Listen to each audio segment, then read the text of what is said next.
Boa tarde, você que está em casa nos acompanhando, pelo Facebook, pelo YouTube. Boa tarde a todos que se encontram aqui na nave da igreja.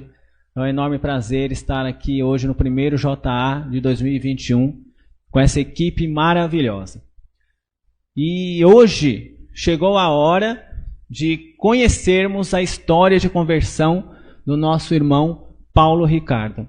O Paulo Ricardo, ainda adolescente no estado do Pará, ele conheceu a verdade, se apaixonou pelo ministério dos desbravadores. Só que a história dele não termina por aí. Em meio a essa paixão, ele passou várias lutas, continua lutando. E nós vamos conhecer um pouco mais, por meio da história do Paulo, o incondicional amor de Deus. Boa tarde a todos que estão aqui. A você também que está em casa. É muito bom estar reunido mais uma vez com vocês. E ainda mais para a gente conhecer a história do Paulo Ricardo, que é um irmão tão querido por nós. Visitamos ele essa semana, né, Luciano? Foi uma visita muito boa, foi engrandecedora para a gente. Mas como o Luciano falou, vamos conhecendo um pouco mais do Paulo Ricardo. Paulo, conta pra gente como é que foi a sua infância, onde você morava, a sua família. Primeiramente, um feliz sábado a todos.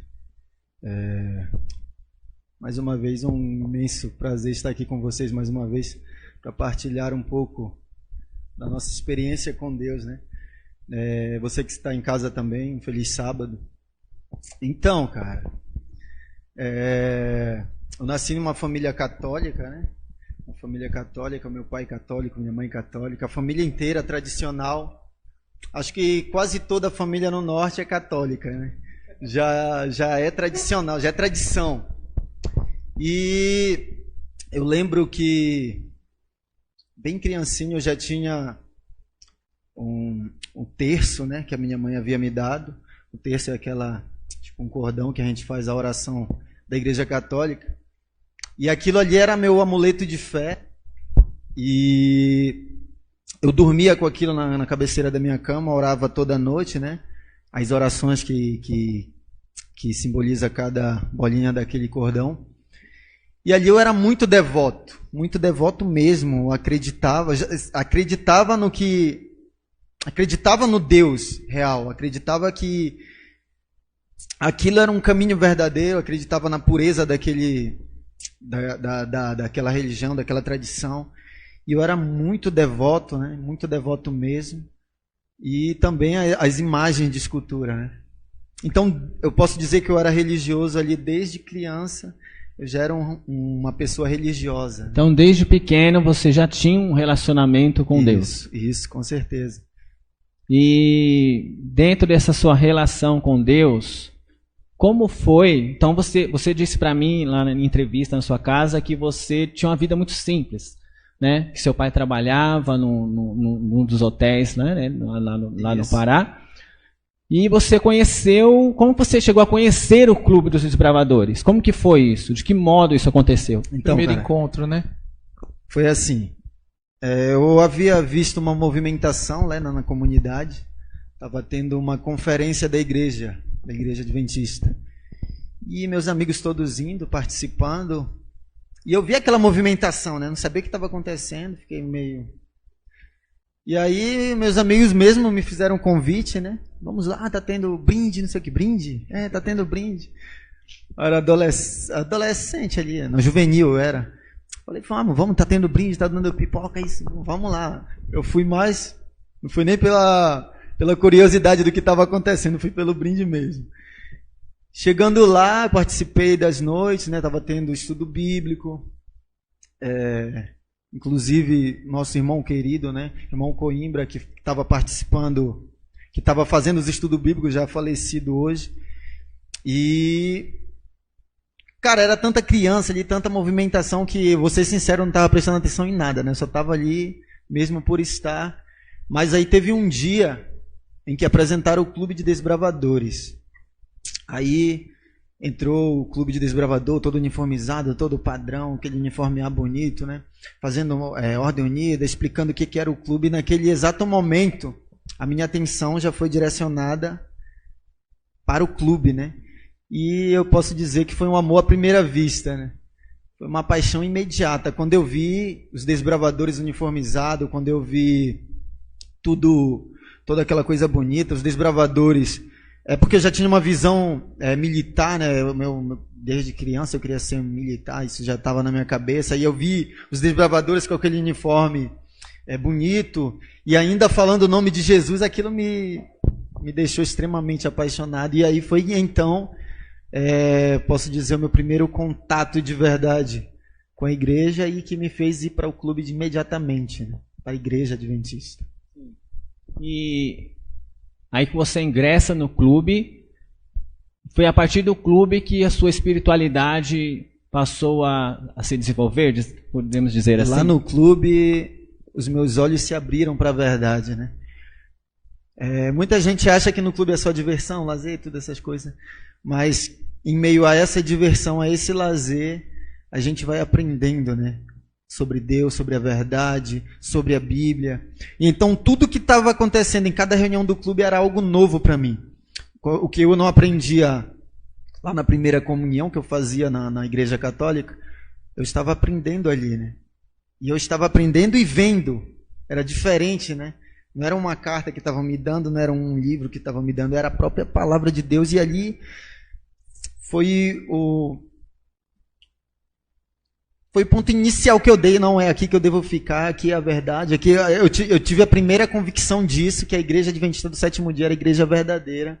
E eu senti que Deus havia me chamado. E eu fiquei muito feliz. Isso Pode falar, Beto. Então, bom, você teve a convicção, você tomou uma decisão, né? Como é que foi quando você teve a convicção, chegou em casa, contou para sua família, assim, vou me batizar, que dá aquele primeiro choque, né? Olha... Eu fui numa igreja e vi que lá estavam contando a verdade, tive um encontro com Jesus e vou me batizar. Como é que foi, Paulo? Digamos que havia um certo preconceito sobre o crente, né, na época. Ainda há hoje muita coisa assim, mas hoje a gente está mais popular do que antes. E... quando eu falei para meus pais, né, a respeito, eles falaram: igreja adventista? Crente? Meu pai já não falou nada, ele é calmo, né, tranquilão, ele só ficou me olhando. A minha mãe já falou: você tem certeza do que está fazendo? Você vai para a igreja com a gente? E a Nossa Senhora de Nazaré, né, que é a santa local lá? E a Nossa Senhora de Nazaré, o Círio de Nazaré, que está acontecendo? E falei: mãe, eu quero isso. De primeiro houve uma certa... preocupação a respeito dela, mas depois ela viu que eu estava feliz. A minha mãe sempre me amou, mas quem ficou no meu pé foi a minha avó. A minha avó já queria arrancar a minha cabeça, que ela é uma católica daquelas de morrer por aquilo que ela acredita, certo? E ali ela de imediato já ficou com raiva, não queria falar comigo e me xingava e falava. Mas essa foi só por um momento. Depois a minha avó me aceitou também. E consegui até fazer ela entrar lá dentro da igreja comigo uma vez. E eu fiquei muito feliz. Então, é bom. Agora você contou como é que foi o seu batismo, né? Como é que foi que a sua família aceitou. Mas agora eu queria que você contasse pra gente como é que foi quando você começou a ingressar, a trabalhar na obra de Deus. Porque... a gente fala às vezes que se batizou na igreja adventista, que a gente é adventista, o pessoal já olha e fala assim: é aquele cara lá que não faz nada no sábado, né? Pô ele para ficar um sábado com a gente para ver como é tranquilo. Vamos ver se ele tem a mesma percepção. Mas como que foi para você quando você começou a trabalhar na obra de Deus? Como era, né, esse trabalho no clube? Como que vocês resgatavam? Como vocês iam atrás dessas crianças? Então, o clube fazia um trabalho maravilhoso na comunidade, né? E aquele trabalho era um trabalho missionário de verdade, né? Havia não só as reuniões do clube, mas também eles estavam preparando os desbravadores para ser líderes de verdade. Não estava só segurando os desbravadores para ser desbravadores, mas preparando os desbravadores para ser líderes. Tanto que na época a gente já recebia cargos na igreja, né? Eu com 13 anos de idade era diácono da igreja. E a gente tinha um trabalho de evangelismo com o clube fazia evangelismo. Toda noite um desbravador fazia uma meditação, uma pregação, um estudo bíblico com o povo, né? Então era um trabalho excepcional. A gente fazia um resgate, a gente entrava em áreas de risco, né? Pegava a molecada que estava lá nas drogas e levava para o clube. Então era um trabalho excepcional e aquilo foi crescendo espiritualmente dentro de mim, né? Aquilo foi me tornando um verdadeiro cristão, né? Como ele falou, o cristão não é aquele que se batiza e entra na igreja, o cristão é aquele que trabalha na obra. E o clube trabalhava, tinha um momento de lazer tudo, mas o foco principal era a ação missionária. Acho que agora é uma pergunta, e eu acho que foi um momento para a gente, foi tenso também, no sentido de ouvir a sua história, né? Desse encontro e ao mesmo tempo de quedas. E é uma pergunta que não quer calar, né? Qual foi o papel do time do Paysandu para o seu afastamento de Cristo? Porque teve um papel ali. A gente acha muitas vezes que pequenas coisas não atrapalham, mas as pequenas se tornam grandes. E o Paulo vai falar um pouquinho sobre isso. Vou falar um pouquinho sobre o maior campeão do Norte. Cara, o Paysandu é o seguinte, é um amor que já vinha antes de tudo, né? Minha mãe era... Porque lá o povo paraense é um povo apaixonado pelo futebol demais. Demais, como vocês nem imaginam. E é demais aquela paixão de geração em geração. E ali a minha mãe era Paysandu, né? Fez a minha cabeça para ser Paysandu e eu tinha um amor pelo aquele time, né? Um amor verdadeiro de fanatismo por aquele time. E mesmo quando eu estava no clube, eu ainda tinha um foco no Paysandu, né? Acompanhava os jogos, acompanhava o time, o cronograma do time, acompanhava tudo isso. Só que eu não soube, digamos assim, que eu não soube separar Deus, as coisas de Deus e as coisas que não são de Deus, né? E ali eu estava me alimentando de duas coisas ao mesmo tempo, que é muito perigoso. O que aconteceu? Eu comecei, além de simplesmente torcer pelo time, eu comecei a ter contato com a torcida organizada do Paysandu, que era a torcida uniformizada, terror bicolor na época, né? E ali foi uma brecha que o inimigo usou em mim, né? Muita gente pode achar uma coisa simples, né? Torcer para um time e tal.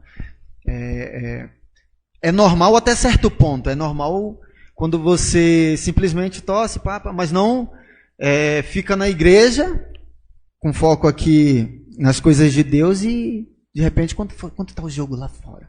Então eu não sabia dividir isso, né? E ali eu fui tendo contato com a torcida organizada, a torcida uniformizada, e aí fui fazendo amizade. De tanto ter contato, quando eu me vi, eu já estava muito envolvido com a torcida organizada, né? Muito envolvido mesmo. Que as coisas de Deus foram diminuindo. E o que você estava fazendo já, quando você estava muito envolvido? Eu já não perdia um jogo, ou seja, eu deixava de ir às vezes à igreja para estar no estádio. Eu deixava, às vezes eu quebrava a santidade do sábado, porque havia um jogo no sábado. E eu fui perdendo isso, eu fui perdendo esse contato com Deus de uma maneira assim que eu nem fui percebendo. De tão, posso dizer que já estava distante de Deus. Quando isso acontece, a gente já está distante de Deus.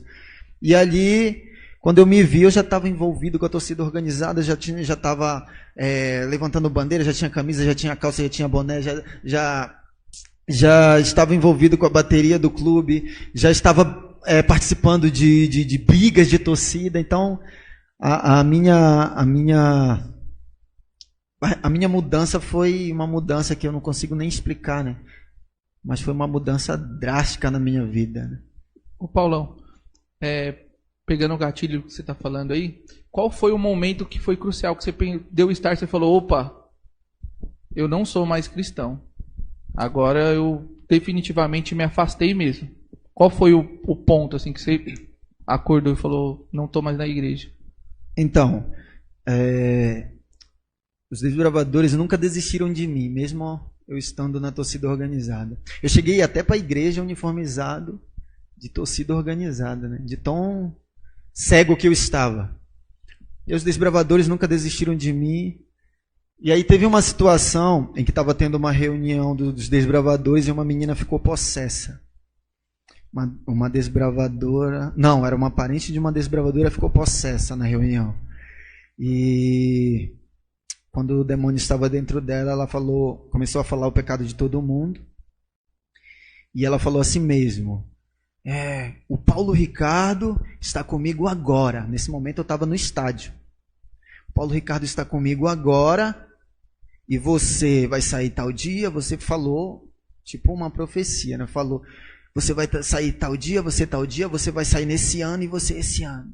Ele já está comigo. Logo vocês vão sair. A história disso aí é grande, mas eu estou falando do ponto principal. Quando eles foram me avisar isso, eu percebi que eu já estava longe de Deus, né? O quão longe eu estava. Sim. E aí eu já não tinha mais força para nada. Eu já estava tão envolvido e fanático pelo time que eu me perdi. Posso Paulo, dizer assim. Dentro dessa história de encontro, né, de queda, de afastamento de Cristo, teve um ano aí que foi crucial para você também, que foi o ano de 2009, que foi o nascimento da Jennifer, né? Sua primeira filha.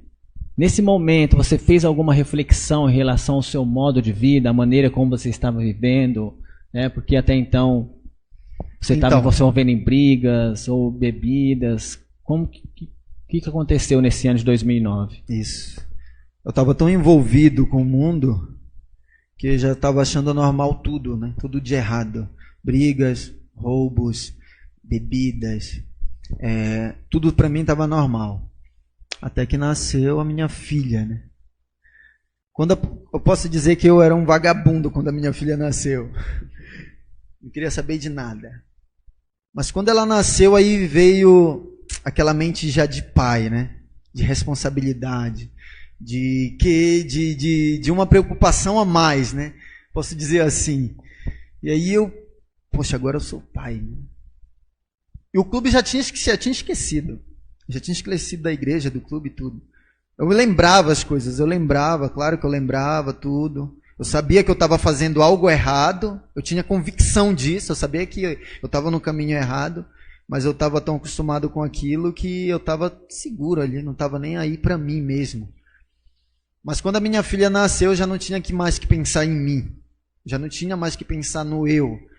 Já tinha que pensar nela, né? E agora, o que eu vou ser para ela? O que você é o pai? Você é um pai. O que eu vou dar? O que eu vou oferecer? E quando ela nasceu, eu tive que mudar mesmo. Eu tinha que trabalhar, eu tinha que procurar alguma coisa para fazer. Eu tinha que mudar minha índole. E isso... Por isso que filho é bênção mesmo, né? Deus me abençoou com aquela menina que transformou a minha vida de novo. E isso abriu a minha mente e me fez mudar muita coisa. Eu falei, caramba, eu tenho que voltar, eu tenho que mudar. E ela nasceu em 2009 e eu fui mudando de 2009 até 2010, até que eu voltei para Cristo. E me rebatizei em 2010. Quando eu me rebatizei, o clube estava sem direção. Havia desbravadores, mas a direção havia saído, né? Não tinha direção. E ali eu virei um diretor. Foi tudo, eu digo que foi tudo planejado por Deus, né? Deus já me trouxe na hora certa. Agora a responsabilidade é tua. Então, você já voltou já na direção, já tomando conta do clube. E como que foi para você já voltar assim, já na direção? Como que você trabalhava o resgate dos outros desbravadores? Porque você foi resgatado. Agora você tinha que resgatar. Como que você fazia isso? A gente sempre procura imitar aquilo que a gente aprendeu. Por isso que é muito bom, por isso que é fundamental um líder na nossa vida, um líder espiritual. Porque eu tive um líder espiritual de verdade. E eu imitei tudo que ele fez, né? Tudo que ele fez. Meu grande diretor, Elias, está me vendo, eu acho. E aí eu imitei tudo que ele fez, né? E eu posso dizer que eu fiz melhor, hein, diretor? E eu fiz o que ele fez e ainda inovei, né? E ali, cara, quando a gente é desbravador é uma coisa, quando a gente é líder é outra. Parece que a espiritualidade A minha espiritualidade ali subiu de uma forma tão grande, cara, que eu nunca tinha sido, acho que tão espiritual, nem quando eu me batizei a primeira vez. Então, esse é um ponto. Humilde também, né, o Paulo, você viu, né? Paulo humilde também, sossegado. Mas sua espiritualidade estava lá em cima, estava tudo bom, Isso. tudo bacana, e foi assim. Então, 2013 não aconteceu nada. 2013 você estava... 2010, 2013. 2011, 2012. Aí quando chega 2013... Aí chegou o ano 13. Aí foi nesse ano que você relata pra gente que aconteceram as piores coisas na sua vida. Né? E o que foi, né, esse 2013? O que aconteceu nesse 2013 que talvez tenha feito você se revoltar contra Deus? Cara, eu acho que Deus, ele sempre testa seus filhos. Será que esse homem é mesmo de fé mesmo? E ali eu me senti... Hoje eu sei que eu fui testado por Deus. E eu posso dizer que eu não estava preparado para um teste como esse. Eu estava tão bem na igreja, tão bem no clube, tão bem espiritualmente, minha casa bem, tudo estava bem, cara. Até que eu me vi ali desempregado. Vou ser sincero, eu estava desempregado e aquilo foi me afetando aos poucos. Me afetando, e a preocupação foi aumentando. E aí, olha quem apareceu? O Tyler. O Tyler já estava pronto para nascer e eu desempregado, preocupado. E aquela preocupação foi me consumindo. E depois da preocupação já veio um desespero. E ali, cara, eu vi que eu não estava espiritual de verdade. Eu não tinha confiança de verdade em Deus, né? E Deus sabia disso, por isso que ele... Só que tem coisas que a gente não entende, eu não entendi aquilo. Por que eu estava passando por aquilo? Por que eu estou passando por isso? Aí eu já comecei a indagar, né? A gente se acha... Como que você falava com Deus? Porque você foi bem veemente com a gente lá, né? Você disse assim, realmente você colocava Deus na parede. Então, assim, eu chegava, eu perguntava e falava, Senhor, o que está acontecendo? Por que isso? Me explica por isso. Você me odeia? Você me odeia, é isso? Eu estou fazendo tudo. Eu não sou nada, eu sei que eu não mereço nada, mas sei lá, cara, acho que no momento do desespero ali, quando a gente tem filhos de verdade, que a gente ama de verdade, eu posso saber agora o que Abraão sentiu quando ele foi entregar Isaac, né? Eu sei exatamente o que é isso. Porque eu me vi assim, não é a mesma situação, mas eu me vi em algo parecido ali, né? E aí aquilo foi me desesperando. E até que eu já fiquei contra Deus. Foi em 2013 que o Tony entra também na história? Não. Eu me afastei da igreja. De imediato, eu não fui me afastando como na primeira vez, degradativamente. Eu já falei, Senhor, então é isso, né? Eu desafiei a Deus mesmo, cara. Falei, é isso então, né? Então hoje mesmo eu vou sair para beber. Se é isso que você quer para mim? Eu fui beber de revolta. Eu saí para beber. Eu vou contar aquela parte lá. Eu saí para beber. E, cara, eu levei alguns amigos com a gente tentou botar alguns de menor e entrar com identidade falsa. Eu falei, é hoje que eu vou sair e vou te abandonar, porque tu me abandonaste. A minha visão era essa. E aí, naquele mesmo dia o diabo tentou tirar minha vida. A gente tentou entrar com identidade falsa, o segurança não deixou, apreendeu as identidades, né? Eu falei para ele devolver, ele disse que não ia devolver. Eu xinguei ele, virei as costas. Quando eu virei as costas, ele me deu um soco na nuca. Esse soco caí longe, o cara era um urso, né? E aí eu caí de cara mesmo.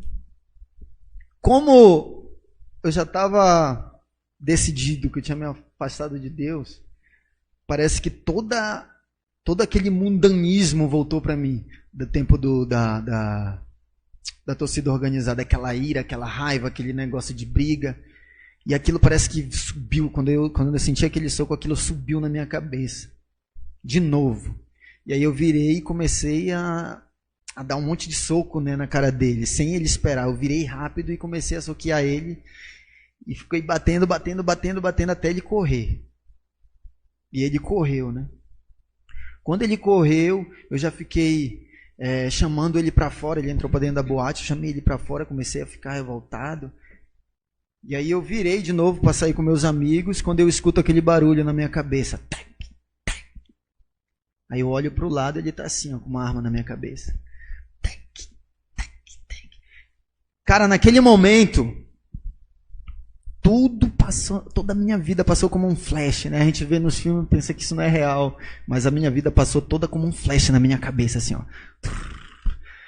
O clube, a igreja, a minha filha, meu filho que ia nascer, meus pais, toda a minha vida, cara, tudo passou na minha cabeça, enquanto eu olhava a morte na minha frente. E aquele barulho, tac, tac, tac, tac, aí foi voltando à realidade, foi voltando, aí tudo passou, a ira subiu novamente, tinha uma calçada em construção do meu lado, de paralelepípedo, umas pedras de granizo, eu acho, de granito. E aí eu peguei essas pedras e comecei a jogar nele. E aí comecei a acertar ele correu de novo com a arma na mão. E aí saiu 6 seguranças junto com ele, eu comecei a jogar pedra em todos eles e aquela confusão toda. E ali o inimigo já tentava me destruir no primeiro dia que eu decidi sair da igreja, né? E dali para frente, cara, a minha vida foi uma vida, posso dizer, um inferno. Uma vida de uma luta entre o bem e o mal, entre viver e morrer. O inimigo querendo me destruir e eu não dando a mínima para isso. Eu dando uma de peito de aço e eu querendo, já focando em trazer dinheiro para casa. E eu comecei a assaltar, comecei a fazer tudo errado, cara. Tudo de uma maneira errada, né? Porque eu já estava pensando não em mim, na minha espiritualidade, na minha vida, mas em trazer algo para casa, e eu não estava nem aí para as consequências. E foi aí também, usando o que você está falando, foi aí também que você conheceu o funk, não foi, meu amigo, se eu não me engano? Foi aí que você... Então, eu comecei a fazer tudo errado, voltei para a torcida organizada de novo. No clube eu aprendi a fazer grito de guerra, aquelas rimas de grito de guerra, de unidade, de clube, de região. Então, quando precisava disso no clube, sempre era eu, o Paulo Ricardo. Paulo Ricardo, então eu fazia o grito de guerra de quase todas as unidades. Já no mundo, eu já usei o contrário, né? Cara, eu sei rimar, eu vi os funkeiros cantando, eu falei, cara, os caras estão cantando, ganhando dinheiro, e eu já estava focando só o dinheiro mesmo. Cara, eu sei fazer isso e sei fazer negócio bom mesmo, então vou fazer, vou ver se vai dar certo. E aí eu comecei a fazer umas letras, apresentei para alguns amigos meus, meu primo, alguns DJs e tal. Gostaram da letra, já me levaram para um estúdio, gravaram. E ali eu já me vi no funk, já foi rápido, foi uma coisa rápida, assim, foi uma mudança rápida mesmo. Eu nunca imaginei que eu ia ser um funkeiro, um MC. E nunca ali foi planejado. Você contou pra gente que você já passou, foi tão rápido, né? Eu até conversei com você lá, se você havia percebido que Satanás facilitou essa entrada para você, né? E ali você disse que já estava aparecendo na televisão local, né? Que a gente está até acelerando um pouco, mas o Paulo, ele passou por uns três aí ameaças, 3 tentativas de morte mesmo, né? Tentaram matar o Paulo umas 3 vezes e Deus sempre livrando o Paulo, né? De questões como essas. E aí você falou do funk, você começou a ficar ali conhecido dentro da cidade, né? Até ficou conhecido como MC Fiel, porque você fazia parte da torcida organizada, né? Que era Fiel, isso. Bicolor Terror, né? E eu acho que não tem como não deixar de citar essa questão, né? Que você teve uma revolta muito grande, eu acho que até antes de ir para o funk, quando o seu melhor amigo tirou a vida dele, ele se mata, né? Então, se fosse depender de batismo, como o pastor lá que pregou em Barreto, se fosse depender de batismo eu estava salvo já. Cara, entre 2012 e 2013, como eu disse, foi um inferno na minha vida, né?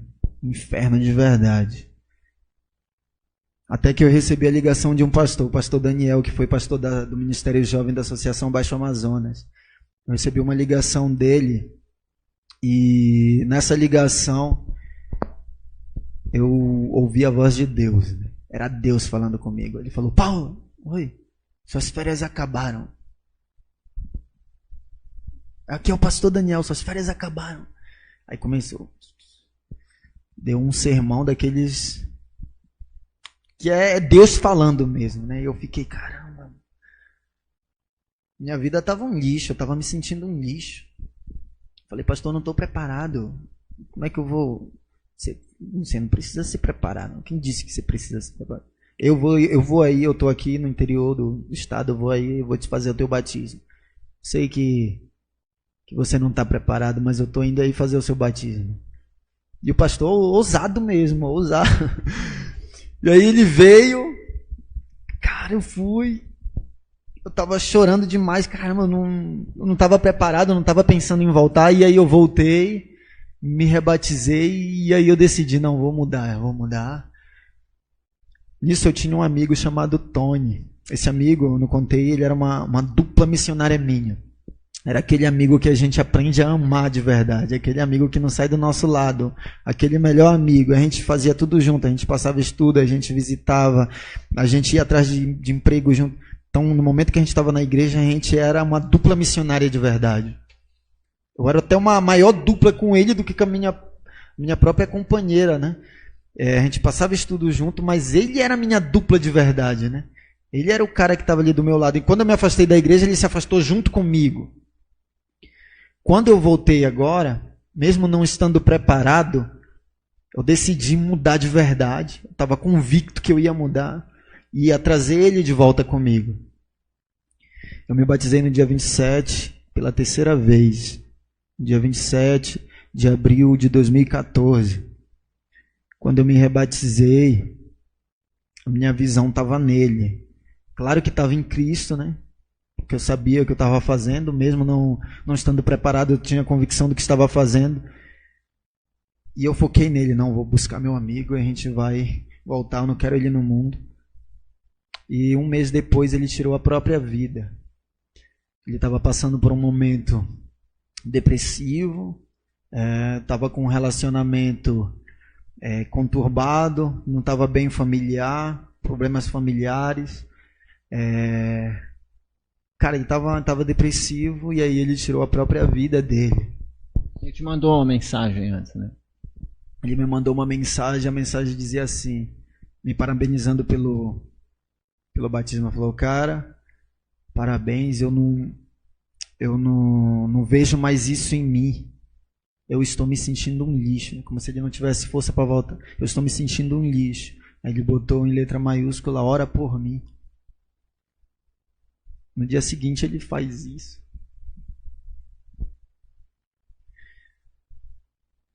Eu recebi a notícia, eu não fiquei em choque, não estava acreditando não, cara. E aí eu fui, quando eu cheguei lá, encontrei o irmão dele na sala, conversei com ele, ele não falou nada, passei direto. Cheguei na cozinha, a mãe dele estava chorando, já me deu um abraço. E aí eu abri a porta do quarto dele, ele estava lá pendurado. Cara, eu me senti tão culpado por ele ter feito aquilo. O meu desejo maior era trazer ele. Eu era tão íntimo com esse cara que eu era mais íntimo com ele do que com meus próprios irmãos, meus próprios parentes mais chegados. Ele era um amigo de verdade, cara. E aí eu vi ele naquela situação e aquela revolta de novo voltou contra Deus, né? Eu não entendia. Eu já não estava entendendo mais nada. Como é? O que está acontecendo? Por que aconteceu isso? Por que o Senhor levou? Por que o Senhor permitiu? Por que... E aquelas perguntas de novo. E eu tentei segurar ali na igreja. Alguns meses eu ainda fiquei indo, mas aquilo me incomodou. E eu fiquei chorando por vários meses. Eu posso dizer que até hoje eu choro por conta disso. Vários meses chorando e eu nunca aceitei. Hoje eu já entendo, né? Hoje já entendo tudo o que aconteceu. Mas ali eu não estava entendendo nada. Eu só estava me voltando contra Deus, né? Culpando a Deus. Hoje o meu filho tem o nome dele, né? Em homenagem a ele, meu filho mais novo.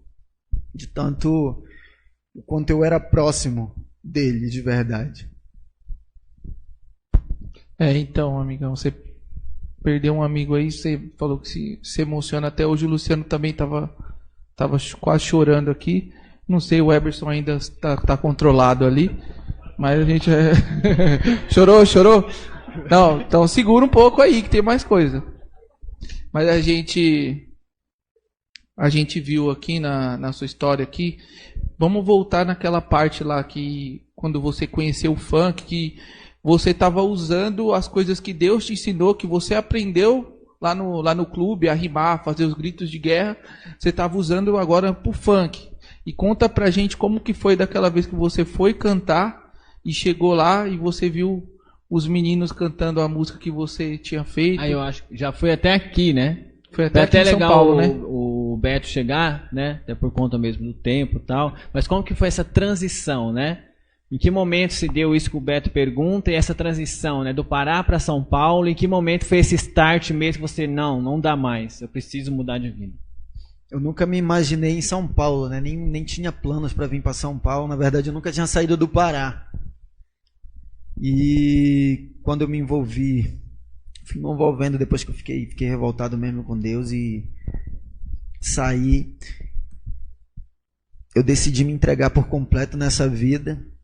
Gravei meu primeiro videoclipe. Através desse primeiro videoclipe, um produtor aqui de Itaquaquecetuba, né?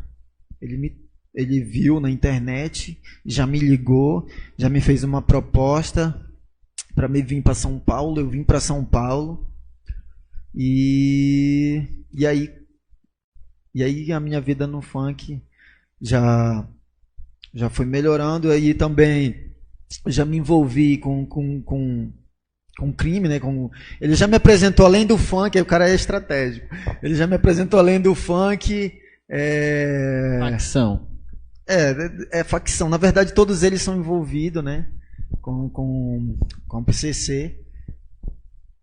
E aí eu comecei a me envolver, cara. Porque eu tava prisioneiro do pecado, prisioneiro do dinheiro, eu tava cego. E aí meu foco era só dinheiro e levar as coisas para casa, só dinheiro e levar as coisas para casa. E eu acabei me envolvendo com clonagem de bilhete único, acabei ganhando muito dinheiro com isso, muito dinheiro mesmo. Me envolvi demais nisso. E eu ganhava dinheiro mais com isso do que com o próprio funk, né? E aí eu tava fazendo daquilo ali a minha vida. Ali eu tava bem, pra mim aquela minha área, eu tava confortável. Até que quando a gente acha que tá bem no mundo, quando a gente tá no mundo, a gente chega a se conformar com aquilo, né? Até aconteceu uma desgraça. A maior desgraça que aconteceu comigo foi quando eu me vi abandonado. Quando a minha família foi embora. Minha família foi embora e eu me vi sozinho ali em casa. Abandonado, sozinho. Eu disse pra você que o abandono é o pior sentimento que alguém pode sentir. É o pior. O pior até mais do que o luto. Porque você pode imaginar como Jesus se sentiu, né? Quando ele se sentiu abandonado. Ele não tinha sido abandonado, mas ele falou: meu Deus, por que me desamparaste? A gente sabe que Jesus não tinha sido abandonado, que eram os pecados que estavam afastando Deus por um momento ali. Os pecados da humanidade inteira. Mas ali eu estava completamente abandonado, tinha certeza que eu estava abandonado, tinha convicção que eu tinha sido abandonado e a minha vida desmoronou. Sim, e aí você estava ali no seu relato, você estava morando ali já, você já comprou ali mesmo para ficar abandonado, para se esconder, né? E você disse que por um momento, o que passou na sua cabeça enquanto você passava a noite acordado ali, tomando uísque, bebendo? O que já passou ali na sua cabeça? Você tentou algo contra você mesmo? Cara, posso dizer que eu estava em depressão profunda já. Eu tinha abandonado tudo já. Porque eu posso dizer que eu vivia para eles. Eu não estava nem aí para mim. Eu acho que eu nunca me importei comigo. Nunca me importei comigo. Se eu tivesse me importado comigo, eu nunca tinha me afastado de Deus. Eu estava vivendo por eles, mesmo que de uma forma errada, eu estava, na minha consciência, eu estava vivendo para eles. E quando eu me vi sozinho, eu me vi abandonado, eu me vi sem objetivo de vida, eu me vi sem nada, cara. Aí começou a vir várias coisas, eu lembrei do meu amigo tirou a vida, eu comecei a falar para mim mesmo, ele foi forte, ele acabou com o sofrimento dele. Também tenho que acabar com o meu. E eu começava a xingar Deus, xingava de verdade, blasfêmia de verdade, e chegava a desafiar a Deus. Eu estava ficando paranoico, cara. E ali teve um dia que eu comprei um uísque, sentei na cama, liguei o som lá, tocando alto, comecei a chorar, E ali eu tive forças. Falei, eu vou tirar a minha vida, vou acabar com isso hoje.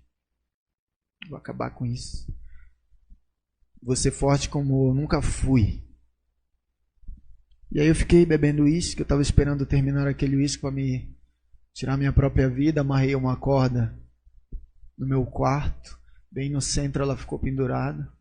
Eu falei, de hoje vai ser o último dia da minha vida. E eu vou aproveitar. E comecei a beber. Quando a música passou para outra música, né? Tava tocando reggae, funk. Quando passou para outra música, não tava no YouTube. Antes da música tocar, tocou um anúncio. Que quase não tem anúncio no YouTube, né? Quase não tem. Tocou um anúncio. Esse anúncio foi uma música do Gabriel Guedes. Me leva para casa. Quando aquela música tocou, eu comecei a rir debochado, né? Comecei a rir. Falei, não acredito nisso. Não acredito que é Deus de novo. Não, eu já estava contra Deus. Eu não estava contra a verdade. Eu sabia que a verdade era a verdade. Mas eu estava literalmente contra Deus.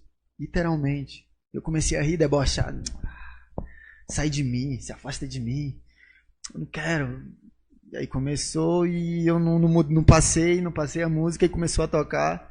E é Deus falando diretamente comigo em cada letra daquela música. Como pode me amar sabendo quem eu sou? Como pode me amar sabendo que eu te culpo por tudo? Como que você pode me amar sabendo que eu sou falho, que eu sou fraco, que eu sou um pecador? Como que você pode me amar sabendo que eu não mereço nada? Sabendo que eu sou um lixo, sabendo que eu não... E aquela música foi falando no meu coração, foi falando diretamente para mim. E quando eu me vi, eu estava chorando que nem uma criança. Desesperado, chorando, soluçando. Peguei a garrafa, joguei na parede. A garrafa quebrou e eu fiquei chorando. E eu não resisti novamente, né? E eu fui tão ousado no meu falar, eu estava tão longe, né, da espiritualidade, que eu fui tão ousado e falei assim mesmo para Deus. Eu falei, eu vou te dar mais uma chance. Deus não merece, Deus não quer chance. Quem precisava de chance era quem? Era eu. Eu não sou nada. Deus não precisa de mim. Eu vou te dar mais uma chance. Chorando e me ajoelhei. Comecei a chorar e pedir perdão por tudo. Naquele momento, cara, eu senti Deus do meu lado. Eu senti a presença de Deus. E eu decidi voltar sozinho. Naquele quarto ali. Aquele quarto onde estava cheio de demônios. Eu senti a presença de Deus e eu decidi voltar. Um mês depois eu recebi a notícia da minha mãe dizendo que ia trazer meus filhos de volta para mim. E aí eu vi a primeira resposta de Deus na minha vida. E aí quando eles chegaram, a minha vida foi só melhorando, graças a Deus. Gradativamente, como foi no princípio, né? Gradativamente eu fui perdendo aquilo, agora eu fui abandonando tudo. Fui abandonando o álcool, abandonei o funk, abandonei tudo que me afastava de Deus. Comecei a pedir perdão loucamente para Deus. Que aí veio tudo à tona, né? O lixo de pessoa que eu tinha me tornado. E aí eu me batizei pela última vez, pastor. No dia 15 de fevereiro de 2020. Acho que uma semana antes da pandemia, né? Sim. Desculpa interromper, mas conta pra gente primeiro como que você conheceu a igreja aqui de Poá. Foi algum irmão que apresentou pra você?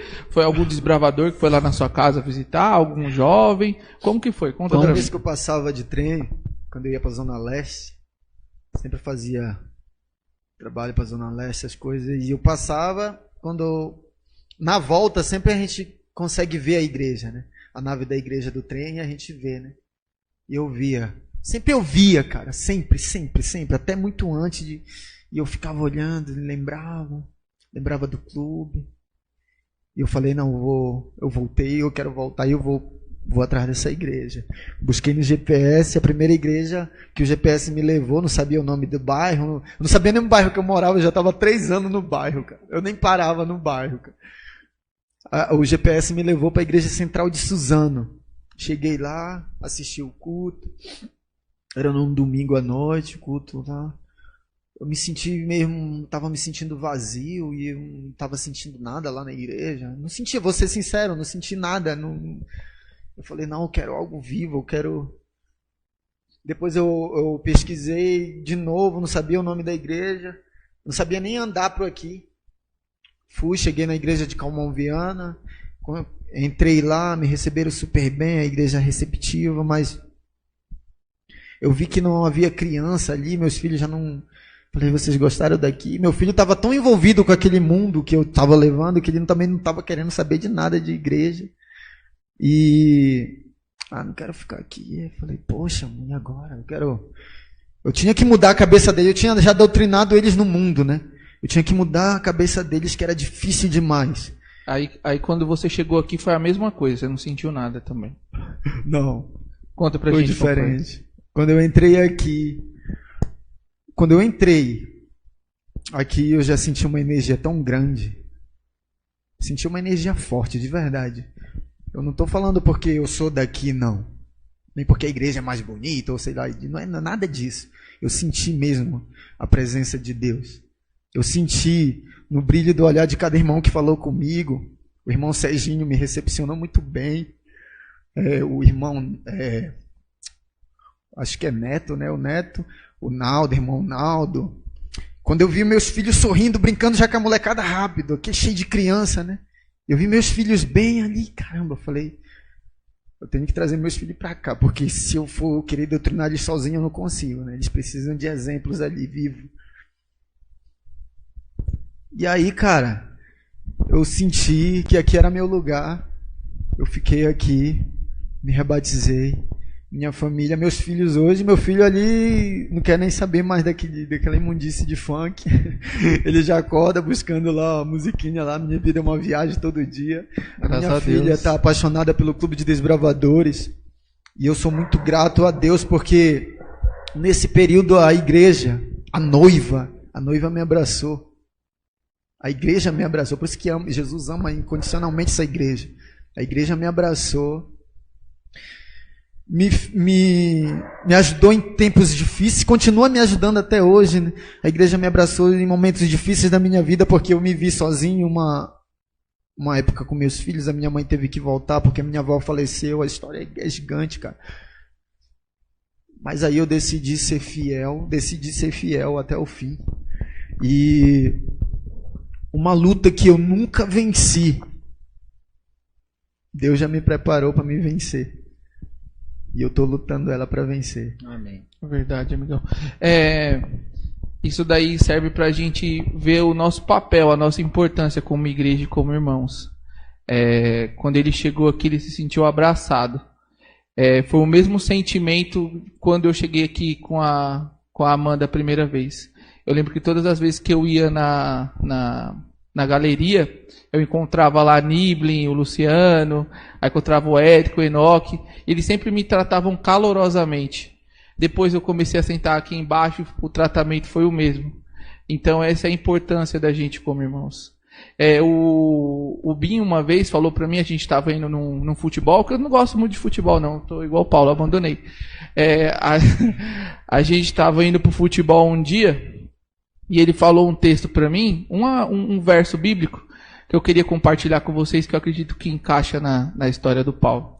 Está em João 6, verso 37. Só vocês me acompanharem. Todo aquele que o Pai me dá, servirá a mim. E o que vem a mim, de modo nenhum eu o lançarei fora. Aqui Jesus mostrou na história do Paulo, como a gente viu hoje, a incansável busca por aquele que ele recebeu do Pai. Todos nós fomos entregues para Jesus. Todos nós fazemos parte desse verso. E quando o George contou aquele verso para mim, eu já me senti fazendo parte. Eu me senti fazendo parte de uma família, eu me senti fazendo parte de um todo. Às vezes, essa semana, para a gente fazer esse programa montar, às vezes eu mandei mensagens 11h30 para a Alane, mandei mensagens tardes para a Naisa, liguei para o Luciano, porque a gente se sente íntimo. Eu vou na casa da Priscila, brinco com ela e encho o saco dela, porque a gente se sente íntimo, eu já sinto parte de uma família. E com o Paulo a gente foi lá, a gente quase fez uma vigília. A Libli já estava ligando para o Luciano, quase a gente entrou numa barca, porque a gente se sente à vontade. Então é esse espírito que a gente tem que reavivar. Exatamente. Na gente, de espiritualidade. Da gente saber que Deus vai trazer as pessoas para a gente de volta. Ele está lá, numa incansável busca, esperando que quando elas chegarem aqui, a gente faça como fez com Paulo. Exatamente. A gente só gostaria de agradecer a você, Paulo, né, pela oportunidade de conhecer você melhor, de conhecer a sua história, a sua luta. Com certeza eu e o Beto e o Vitor, que o Vitor acompanhou a gente, meio forçado, mas acompanhou, né, nós saímos de lá muito melhor. Né, e dizer, né, que o Paulo está numa luta constante, né, está mudando essa vida, e eu falei para ele que ele pode contar com a gente. Né, o Paulo está aí estudando educação física agora, né, então que você continue nessa busca incessante e conte conosco mesmo de verdade. Pai Sandu nunca mais, hein? Não, papão nunca mais. Só para concluir, quando a gente volta para Cristo, ou quando a gente aceita Cristo, não pense que a salvação já chegou ali e você vai ser salvo para sempre. Não. Eu sou prova viva de que isso não é verdade. Porque quando a gente deixa de espiritualizar diariamente, quando a gente deixa de orar diariamente, de estudar a palavra de Deus diariamente, ter aquela comunhão com Deus, é um perigo muito grande na nossa vida como cristão. É um perigo imenso. Então, você que aceitou a Jesus, ou que voltou para Cristo, não caia nessa cilada de perder a sua espiritualidade diariamente com Deus, pois isso pode tirar você de novo dos caminhos de Deus, né? De novo, e te levar para um fundo de um buraco que você com certeza não vai querer ir. E eu nem chorei hoje, hein? Ó. Tudo ficou na conta do Luciano, choro, hein?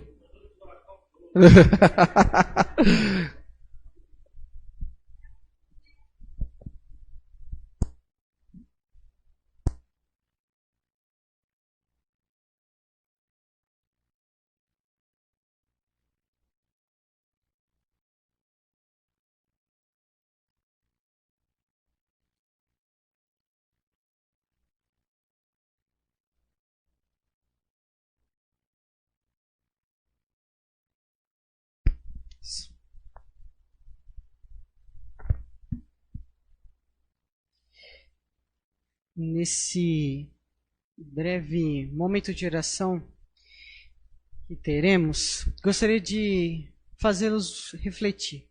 Você que está aqui e você que está nos assistindo também. A nossa vida, como tivemos um grande testemunho aqui, é cheia de desafios, de lutas, angústias. E a nova semana já está se iniciando daqui a pouco. E a luta continua. Amanhã, até Jesus voltar, estaremos todos os dias lutando pela eternidade. E nesse momento que você tiver de angústia, de sofrimento, de dor, que você se coloque a Cristo. Porque Ele é o que vai ouvir a sua aflição e responder de acordo com a vontade dEle, que sempre será o melhor para nós. Em Salmos 4, 1, diz: responde-me quando eu clamo, ó Deus da minha justiça. Na angústia me tens aliviado. Tem misericórdia de mim e ouve a minha oração. Davi, em vários momentos da vida, foi de luta. E várias partes de Salmos é ele pedindo a Deus ajuda. Que possamos também pedir a Ele proteção, auxílio, pedir a Ele que nos ajude na trajetória de nossa vida. Os dias são desconhecidos a nós. Todo momento, quando dormimos, não sabemos se iremos acordar, mas sabemos que há um Deus olhando por nós. Nesse momento, você que está aqui em casa, gostaria de convidá-los a quem puder se ajoelhar. E daria alguns segundos para você fazer aquele pedido mais especial a Deus, para que nessa semana Ele possa te ouvir e responder de acordo com a vontade do Pai.